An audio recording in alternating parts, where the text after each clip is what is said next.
नमस्कार दोस्तों, मैं राहुल शर्मा आप सभी का हार्दिक स्वागत करता हूं डिकोड डिप्लोमेसी विद राहुल पर। लगभग 5.5 लाख करोड़ रुपए खर्च करने के बाद चीन को यह समझ में आ चुका है कि सीपेक उसके घाटे का सौदा है।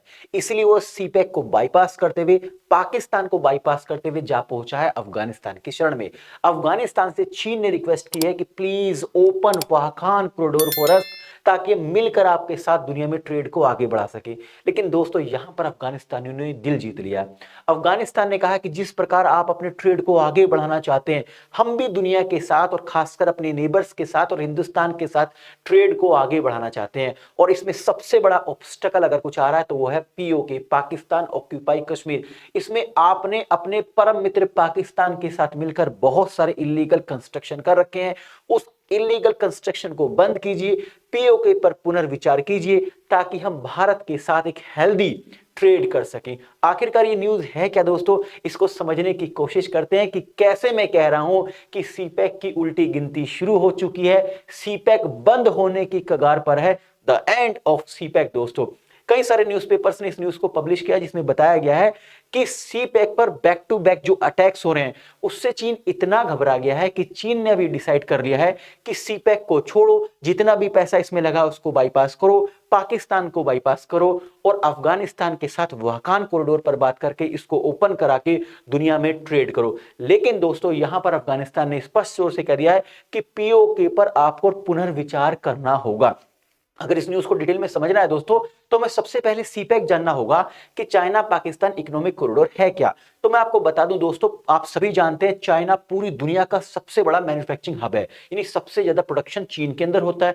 अब अपने इन प्रोडक्ट्स को दुनिया के अलग अलग देशों में भेजने के लिए उसने एक प्रोजेक्ट की शुरुआत करी, that is belt and road initiative. इस प्रोजेक्ट के तहत वो पूरी दुनिया को रेल के माध्यम से, सड़क के माध्यम से और समुद्री माध्यम के मार्ग से जोड़ना चाहता है, ताकि अपने फाइनल गुड्स को दुनिया के अलग अलग देशों में भेजकर अपनी जीडीपी को एनहांस कर सके। इसी के तहत दोस्तों उसने 2015 में सीपेक प्रोजेक्ट की शुरुआत करी। शुरुआती दौर में इस सीपेक प्रोजेक्ट पर लगभग 46 बिलियन अमेरिकन डॉलर खर्च करने की बात की गई थी, जो आज तक बढ़कर 62 बिलियन अमेरिकन डॉलर हो गया। जो सीपेक कॉरिडोर है, that is China Pakistan economic corridor दोस्तों, ये लगभग 1300 किलोमीटर सड़क मार्ग है, जिसकी शुरुआत चाइना के सिंजियांग प्रांत से होती है और खत्म होता है ग्वादर पोर्ट पर। इसका बहुत बड़ा हिस्सा पाकिस्तान के बलूचिस्तान प्रांत से होकर जाता है, जबकि एक बहुत बड़ा हिस्सा दोस्तों इसका उस भारत के उस अभिन्न अंग से होकर गुजरता है जिस पर पाकिस्तान ने इलीगल तरीके से कब्जा किया हुआ है, जिसको हम पीओके कहते हैं, यानी पाकिस्तान ऑक्यूपाई कश्मीर। इसलिए दोस्तों, जब 2015 में इस प्रोजेक्ट के सीपेक की नींव रखी गई थी, इस कॉरिडोर की नींव रखी गई थी, तभी से भारत इसका पुरजोर विरोध करता है। लेकिन इस प्रोजेक्ट के विरोध में back to back 7 major attack अगर कोई कर रहा है तो वो है बलूचिस्तान लिबरेशन आर्मी।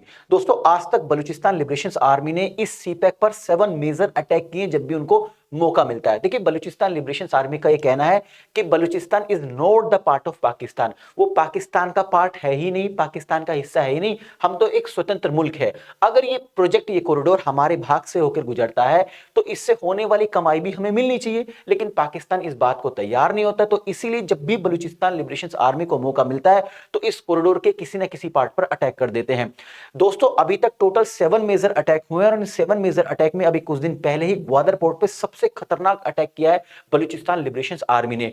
आज तक हिस्ट्री में जब भी इस कॉरिडोर पर अटैक हुआ है तो चीन ने कुछ दिन के लिए काम रोक दिया है, अपने लोगों को सुरक्षित जगह पर पहुंचा दिया है। लेकिन पहली बार ऐसा हुआ है इस ग्वादर पोर्ट पर अटैक के बाद कि चीन ने चार्टर्ड प्लेन भेजा, अपने लोगों को वापस बुला लिया। मतलब अब इस प्रोजेक्ट को कंप्लीटली बाईपास करने की सोच रहा है चीन, पाकिस्तान को बाईपास करने की सोच रहा है।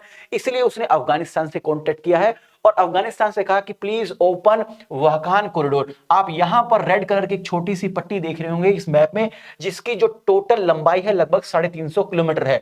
दोस्तों, ये अफगानिस्तान का वो हिस्सा है जो दुनिया के 4 देशों से जुड़ता है, तजाकिस्तान, पाकिस्तान, इंडिया। इंडिया के उस भाग से जिस पर अभी अवैध रूप से पाकिस्तान ने कब्जा किया हुआ है, और चीन इसी वाखान कॉरिडोर को ओपन करने की रिक्वेस्ट कर रहा है अफगानिस्तान से, ताकि सीपेक को बाईपास करते हुए, पाकिस्तान को बाईपास करते हुए वो अपने प्रोडक्ट्स को इस वाखान कॉरिडोर के माध्यम से अफगानिस्तान को होते हुए दुनिया के अलग अलग देशों तक पहुंचा सके। इसलिए उसने दोबारा से एक बार फिर रिक्वेस्ट करी है अफगानिस्तान से कि please open this Wakhan corridor. लेकिन दोस्तों, इस बार फिर अफगानिस्तान ने वही अपने स्टेटमेंट को दोहराया है जो उनके फॉरेन मिनिस्टर मुत्ताकी साहब ने जब उन्होंने भारत का दौरा किया था तब कहा था। उन्होंने कहा कि देखिए, भारत हमारा पड़ोसी मुल्क है। ये पीओके जैसा कोई कॉन्सेप्ट है ही नहीं। आप दुनिया के अंदर अपने ट्रेड को, यानी इन्होंने चीन को कहा है कि आप दुनिया के अंदर अपने ट्रेड को बढ़ाना चाहते हैं, इसी प्रकार हम भी अपने ट्रेड्स को भारत के साथ आगे ले जाना चाहते हैं। और इसके लिए जो पीओके जैसा कॉन्सेप्ट है, इस पर एक बार फिर आपको पुनर्विचार करना होगा। मतलब वहां पर जो भी इलीगल एक्टिविटीज हो रही है, जो इलीगल कंस्ट्रक्शन हो रहा है, उसको बाईपास करना होगा। दोस्तों, अगर ये पीओके वाला कॉन्सेप्ट अगर खत्म हो जाता है तो भारत और अफगानिस्तान के बीच में जो बायलैटरल ट्रेड है, जिसको हम लगातार बढ़ाने की सोच रहे हैं, वो और भी बढ़ जाएगा। वैसे मैं आपको बता दूं दोस्तों, दोनों सरकारों ने डिसाइड किया है कि कमिंग फाइनेंशियल ईयर यानी 2026-27 में दोनों देशों का जो बायलैटरल ट्रेड है वो $1.5 बिलियन तक पहुंच जाए। अभी इस समय की बात करें तो इस समय दोनों देशों के बीच में लगभग 8,000 करोड़ यानी कि लगभग $1 बिलियन का ही ट्रेड हो रहा है, जिसमें भारत डेफिसिट्स में है। भारत की ओर से जो प्रोडक्ट एक्सपोर्ट्स होते हैं अफगानिस्तान में, उसकी टोटल वैल्यू है 300 मिलियन, और जो अफगानिस्तान से प्रोडक्ट हमारे यहां पर आते हैं, जिसमें खासकर ड्राई फ्रूट्स होते हैं, उसके टोटल वैल्यू है 640 मिलियन। अभी इतना कम ट्रेड हो क्यों रहा है? तो उसका एक बहुत बड़ा कारण दोस्तों है रूट्स, प्रॉपर रूट्स का ही ना मिलना। यानी भारत से प्रोडक्ट अफगानिस्तान नहीं पहुंच पाते हैं और अफगानिस्तान से प्रोडक्ट भारत डायरेक्ट नहीं पहुंच पाते। रूट्स एक बहुत बड़ा इशू है। मैं आपको बता दूं दोस्तों, देखिए, अफगानिस्तान से जो प्रोडक्ट भारत आते हैं या भारत से जो प्रोडक्ट अफगानिस्तान जाते हैं, उसके दो ही मेजर रास्ते हैं, दो ही तरीके हैं। या तो एयर के माध्यम से, हवा यानी प्लेन के माध्यम से प्रोडक्ट भारत आए या भारत के प्रोडक्ट अफगानिस्तान जाए, या फिर एक लंबा चौड़ा रास्ता लेते हुए अफगानिस्तान से पहले ईरान जाए, ईरान के चाहबार पोर्ट से होते हुए फिर समुद्री मार्ग से होते हुए भारत के कांडला और मुंबई पोर्ट तक पहुंचे। मतलब जिससे जो प्रोडक्ट की कॉस्ट है वो बहुत ज्यादा बढ़ जाती है। अब आप सोच सकते हैं कि डायरेक्ट अफगानिस्तान से पाकिस्तान को होते हुए भारत क्यों नहीं पहुंचते प्रोडक्ट।